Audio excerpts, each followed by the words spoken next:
Wow, what a day in the cryptocurrency market. It's been wild. Is this a last hurrah for Gary Gansler? Is it about time this guy steps across and finally puts to rest his one-man agenda against digital assets? Well, we're going to break down exactly what the hell has happened today and why I'm still super bullish on a big October.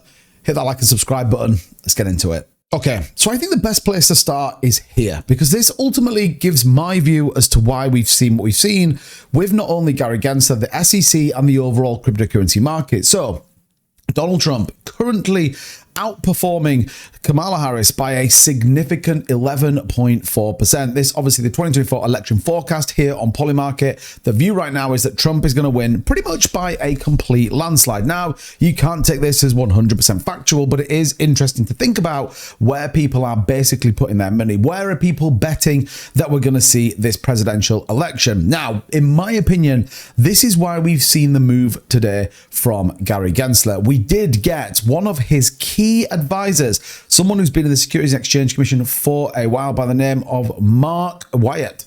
And he went on, well, a breakfast show. Listen to what he had to say. Well, it's great to be here. What is the SEC doing regarding crypto?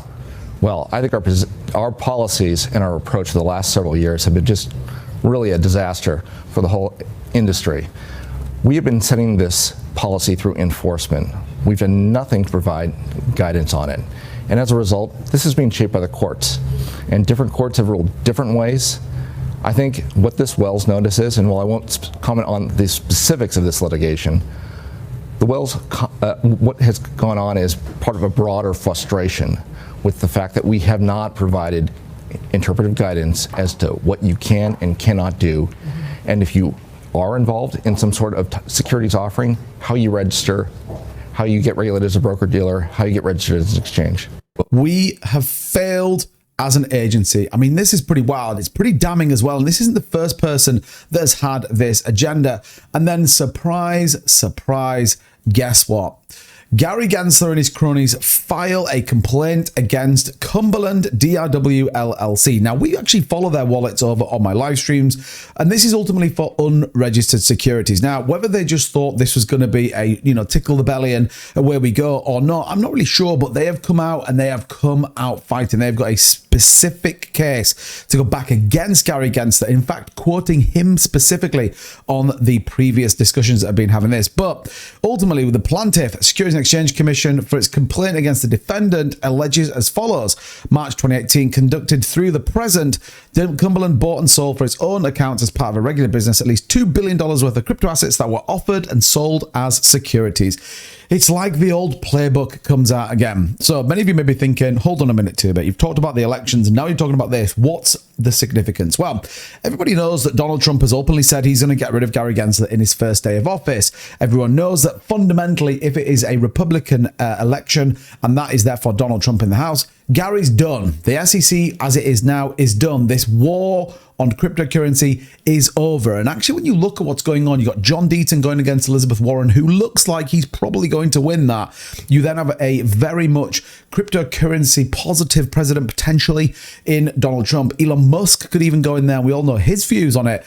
Actually, the old tyrannical reign of the SEC will be over. And in my opinion, this is his move. It's a power move to try and bolster the pot. Try and ultimately say, look, we got $10 million, $10 billion, whatever the hell it is. But it's so badly timed. It's almost a detriment to everything they're going to try and do. And I think it's absolutely wild. Again, this is one of the biggest liquidity providers on the markets right now, significantly opening things like Matic, AVAX, Solana. They've actually been buying cryptocurrency all throughout today. We'd be looking at their wallets, over $10 million in one single transaction of USDT after this news did come in. So very interesting to think. This will be a developing story over the course, I'm sure, of the next week. We'll keep you posted on it, but keep your eyes peeled. Again, don't forget, if you look at litigation right now that the SEC is involved in, Coinbase, Ripple, now they're involved with Cumberland, Crypto.com, and many, many others. It's almost become a disease. Gary Gansler giving his views and a one-man band agenda. So I think this is the final hurrah. And in my opinion, I think this is absolutely a close deal, finished. And Gary Gansler steps aside and moved on. That's one of the reasons why we did see Bitcoin drop below 60,000. Actually took a pretty big hit, $150 million here of crypto longs getting absolutely wrecked on the day. But this is where it becomes interesting. I was actually talking on my live stream about how I'm absolutely still optimistic about what October looks like. Everyone is, giving it the dumptober. Everyone's, oh my gosh, we're going to end. Well, let me show you something. I've got something that definitely might pique your interest. And if it does, you have to promise me you're going to hit that like button and subscribe. But look at this. These are the previous Octobers. These are what we've seen generally in previous months. And it's playing out exactly as it has in the past. What does that mean? Well, everybody's predicting a massive move. Everyone's excited. Everyone's going long on the markets. What happens? Well, it doesn't. It stalls. People get wrecked. We saw today a significant push of a chunk of liquidity, but then what happens? Well, we then see the final move, the push once again through October and into the rest of the bull market. So strap in. The back end of October looks crazy if you go on previous months, and this is wild. Nobody else is talking about this. Everyone's telling you that October's finished. Trust me. I think October's got some absolute legs to come yet. And again, history tells us that it absolutely does as well. That's why we've already seen a bounce back on the price of BTC. Actually, come all the way back to 60,100, bounce perfectly off these 59,619 range at the 0.5 Fibonacci. We talked about that on my live stream last night. So congratulations if you managed to hit that long trade. Don't forget, we're offering you $8,000 as well as a massive 10% rebate on your trading with MEXC. Link in the description. And don't forget, Trade Assist to absolutely quantify all your decisions, giving you those momentum moves on the markets. Where's the buy zones? Where are the sell zones? Check out Trade Assist and MEXC, both links in the description for you guys down there. But again, bouncing significantly off this level. Look for this push. 62,000 is the next target we're looking for. 618 Fibonacci would give us a very solid floor going into the weekend. I'd like to see a move on BTC today.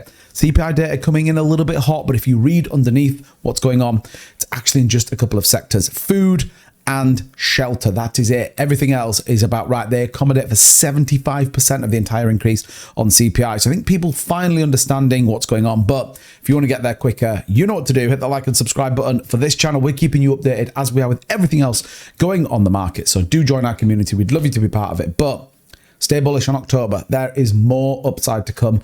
And ultimately, when you look at history, it's going to be big. Don't forget, we then move into November, where we could even see a further rate cut on those interest rates in the US. So I'm super bullish. Look out for a push for 62,000 on Bitcoin over the course of the next 24 to 48 hours.